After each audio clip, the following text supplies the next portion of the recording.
Salut, c'est Maxence, bienvenue dans cette 6e vidéo sur la location en courte durée, donc c'est la 6e sur 10. Si t'as pas vu les anciennes, n'hésite pas à les regarder, tu vas sur ma chaîne, je te les aurai listées dans une playlist ou sinon tu les verras, c'est les dernières que j'ai mis à jour. Donc comme je te l'ai dit, c'est une série sur la location en courte durée, donc l'objectif de cette série c'est que tu puisses lancer ta première location en courte durée, d'avoir vraiment les bases. Je vais répondre à toutes les questions que j'ai reçues, que j'ai recensées depuis que j'ai lancé cette chaîne du coup sur la location en courte durée. Si vraiment tu veux aller plus loin, parce que comme je dis à chaque fois, là je peux vraiment rester superficiel et je peux pas vraiment rentrer en détail là-dedans parce que du coup ça demanderait beaucoup trop de temps et les vidéos ne dureraient pas 5-10 minutes, elles dureraient 1 heure, 2 heures. Donc si tu veux vraiment aller plus loin, j'ai fait un programme où je réunis tous mes meilleurs conseils, toutes mes stratégies, tout ce qu'il faut faire pour du coup louer en courte durée et générer tes premiers milliers d'euros. Je te mettrai le lien dans la description. Et aujourd'hui on va voir comment déclarer sa location en courte durée, donc tout ce qui est réglementation, tout ce qu'il faut faire en amont pour être dans les règles. Mais avant ça, n'hésite pas à t'abonner sur ma chaîne YouTube car c'est 2 vidéos sur l'immobilier en général et en l'occurrence pendant cette série c'est 2 vidéos sur la location en courte durée. Donc tout ce qui est réglementation, comment déclarer. Alors la première question que j'ai reçue c'est est-ce qu'il faut déclarer et pourquoi est-ce qu'il faut déclarer sa location en courte durée. Donc est-ce qu'il faut déclarer? Bien sûr qu'il faut la déclarer. Dans les villes de plus de 200 000 habitants, tu es obligé de faire un changement d'usage et de destination. Dans les villes de moins de 200 000, c'est simplement un document à remplir. Je te conseille de tout le temps aller voir à l'urbanisme, même si tu es en amont du projet, tu vas voir à l'urbanisme, tu vas voir à ta mairie, tu demandes toutes les démarches à faire, parce que dans certaines villes, notamment Paris, où tu n'as plus qu'une simple, enfin tu n'as plus une déclaration à faire ou un changement d'usage, c'est vraiment plus gros, tu as des biens de compensation, tu as pas mal de choses à faire. Donc avant quoi que ce soit, va voir l'urbanisme, demande ce qu'il faut que tu fasses pour que tu puisses faire ta location en courte durée. Donc est-ce qu'il faut le déclarer? Bien sûr qu'il faut le déclarer, c'est la base, c'est comme tout. C'est en fait j'espère que tu veux faire un business qui soit pérenne, qui reste longtemps dans le temps et que tu gagnes des sous pendant longtemps. C'est vraiment ça qui est intéressant, c'est de mettre en place un business, pas de mettre en place quelque chose qui va te durer 6 mois et du coup après dans 6 mois tu ne gagneras plus rien. Donc c'est pour ça qu'il faut que tu le déclares pour que tu sautes dans les règles maintenant et comme ça on ne pourra pas te retoquer, on ne pourra pas te redresser parce que du coup tu auras fait toutes les démarches. Après, quelles sont les démarches à faire? Donc ça c'est la question numéro 2, donc il y a pas mal de choses à faire, mais dans les grandes villes, comme je te disais au tout début, il faut que tu fasses une déclaration de changement de destination, une déclaration de changement d'usage pour les villes de plus de 200 000 habitants.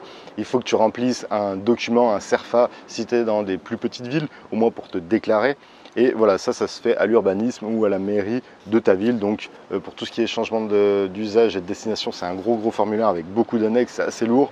Mais je te conseille quand même de le faire parce que du coup ça peut être vraiment très intéressant à ce niveau-là, au moins pour plus tard, comme ça tu vas être tranquille. Parce qu'il faut savoir qu'à Paris, avant qu'ils mettent tous ces biens de compensation, tu pouvais faire ce type de déclaration et toutes les personnes qui l'ont fait avant que la loi passe, et ben du coup maintenant ils sont tranquilles parce qu'ils l'ont déjà fait et tu peux pas revenir sur ça parce que du coup si ça a été accepté, normalement il n'y a aucun souci.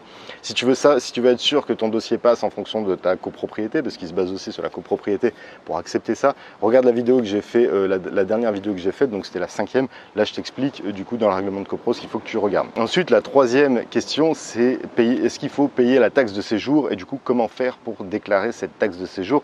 Donc bien sûr qu'il faut la payer. Quand tu commences à faire une activité touristique, comme là en l'occurrence c'est un meublé de tourisme, tu vas accueillir des personnes et du coup tu auras une taxe de séjour étant donné que tu n'auras pas de taxe d'habitation et que personne ne payera de taxe d'habitation pour ce logement. Donc pour récupérer cet argent qui n'est pas gagné dans la taxe d'habitation, ils vont te demander une taxe de séjour et la taxe de séjour ça s'élève à un petit montant. Donc à Lyon c'est 83 centimes par jour et par personne que tu héberges et du coup c'est quelque chose que tu peux prélever au client lorsqu'il arrive et rétrocéder au service de l'urbanisme qui s'en occupe. Donc après c'est soit tu fais des déclarations mensuelles, soit tu fais des déclarations trimestrielles, ça dépend vraiment de ta ville, du coup de la politique de ta ville. T'en as c'est tous les mois, il faut que tu gères une compta tous les mois et que tous les mois tu déclares ta taxe d'habitation, combien tu as récupéré pour leur faire un chèque et leur renvoyer. T'en as d'autres, c'est tous les 3 mois, du coup c'est un petit peu plus souple, ça t'évite d'être tous les mois dessus. Tu vas une fois tous les 3 mois, tu listes toutes les personnes qui ont séjourné, qui ont payé la taxe de séjour et comme ça tu leur refais un chèque. Donc là c'est pareil, si tu veux plus de renseignements, ça va être trop long que j'explique ça dans cette vidéo, mais si tu veux plus de renseignements, il faut que tu ailles à l'urbanisme ou à la mairie et tu leur demandes comment ça se passe pour rétrocéder la taxe de séjour. Eux normalement ils devraient le savoir, il n'y a pas de souci. Et comme ça, ils t'expliqueront si c'est tous les mois qu'ils la récupèrent, tous les 3 mois, tous les 6 mois, enfin voilà, tout dépend de la politique du coup de ta commune.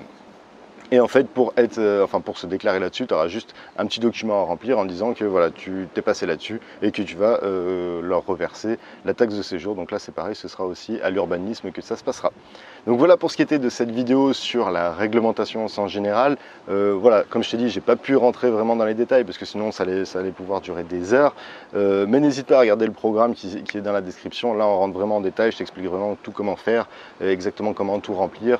Ça peut être vraiment intéressant parce que c'est vraiment le nerf de la guerre, c'est vraiment le cœur de ton business. Et si ça, c'est pas bien fait, si ça, c'est refusé, et ben, du coup, ton business, du jour au lendemain, tu peux lui dire ciao et tu peux ne plus générer tous tes bénéfices que tu pourrais générer avec la location en courte durée.